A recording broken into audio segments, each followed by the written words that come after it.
ইমাম শব্দের অর্থ নেতা। ইমাম শব্দের অর্থ কি? হ্যাঁ, এটা তো আমরা নিজে আগে শুনে থাকলে তো ভালো, না শুনলে এখন শুনলেন। ইমাম অর্থ কি? নেতা। তাই বলে এই মহল্লায় কোনো বিচার হইব আর ইমাম সাহেবরা ডাক দানিয়ে কইব, নেতা আপনি বিচারটা করে দেন তো। ইতিহাস আছে, ছিল, এক সময় ছিল। কি কথা বিশ্বাস হয় না? এক সময় ইমামরা বিচার করে নাই, করছে। বেশি দিন আগে না, 200-250 বছর আগে। মুসলমানদের ইতিহাস ঐতিহ্য মুসলমান ভুলে গিয়া এখন ইহুদি খ্রিস্টানদের ওই হুকুমে তাদের মতো বিচারের ব্যবস্থা করে।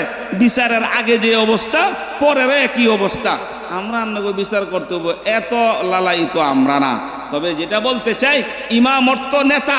নেতা মানতে হলে শুধুমাত্র এখানে আইসা আপনার সামনে দিয়ে আমরা আপনার পিছিয়ে খাড়াই রয়েছি। নেতা মানুষ, আপনি আল্লাহু আকবার করলে খাড়াই, আপনি আল্লাহু আকবার করলে রুকুত যাই, আপনি আল্লাহু আকবার সোজা হই, আবার সেজদা দিই। এটার নামই নেতা না। নেতা যদি মানতে হয় তাহলে ফার্স্ট টু লাস্ট মানতে হবে। শরীয়তের সমস্ত বিধান বিধানে ইমামকে আগে রাখা সবগুলো ফয়সালা কোরআন হাদিস মোতাবেক যদি মানা হয় তাইলে ইমাম রে নেতা মানা হইব।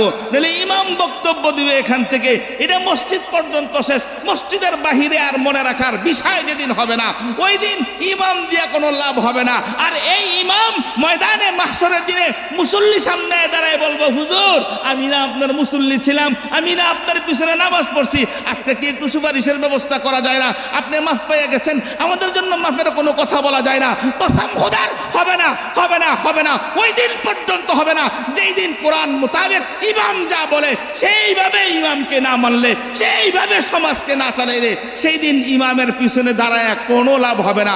যদিও আল্লাহর নবী বলছে, ইয়াসফাউ ইয়াউমাল কিয়ামাতিস সালাত, ইয়াসফাউ ইয়াউমাল কিয়ামাতিস সালাত আল আম্বিয়া তুম্মাল উলামা তুম্মা শুহাদা। নবী বলেন 3 প্রকারের মানুষ হয়ে হাসরের ময়দানে সুপারিশ করার ক্ষমতা পাবে। 1 নম্বরে নবীগণ, 2 নম্বরে নবীদের ওয়ারিস উলামায়ে কেরাম। মুসলমান ভাইয়েরা, নবীর ওয়ারিস দাবি করতেছি যেহেতু আল্লাহ পাক সিনায় কিছু ইলম দান করছে, যার বিনিময়ে এতটুকু উপরে আপনারা বসাইছেন। ও দোস্ত, ও বন্ধু, আজকে যদি আমাদের কথা ভালো না লাগে, কসম খোদার একটা কথাও আমাদের পেটের বানানো না, নিজস্ব কথা নয়, কোরআন হাদিসের কথা। ইমামকে ইমাম মানা মানি, কোরআনকে যেভাবে বলে সেভাবে মানার নাম হচ্ছে নেতা মানা। কথা ঠিক না বেঠিক? আপনার নেতা বললো, আপনি একজনকে নেতা বলেন, আমি তো আপনার কর্মী, তাহলে ভোটটা কিন্তু আমার মার্কায় দিও। না, ভোট আপনার মার্কায় দিব না। তাহলে কি তাকে কি নেতা মানা হয়েছে? বলেন তাকে কি নেতা মানা হয়েছে? আপনারা নেতা মানি, ভোট আমার মার্কায় দাও। কয় না, ভোট আমার মন মতো দেবো। তাহলে তুমি আমার কর্মী হতে পারো নাই।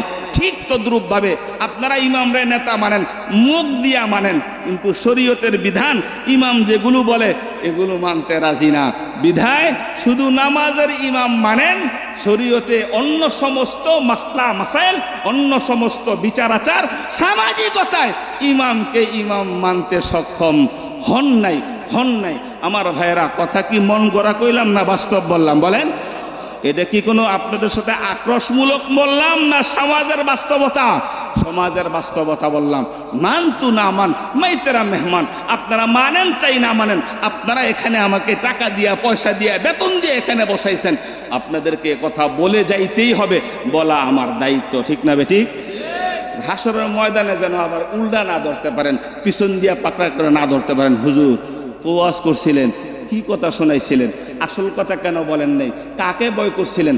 কসম খোদার, দুনিয়ার কোনো নেতা, দুনিয়ার কোনো নেত্রীকে ভয় করার মতো সুযোগ আমাদের কাছে নাই।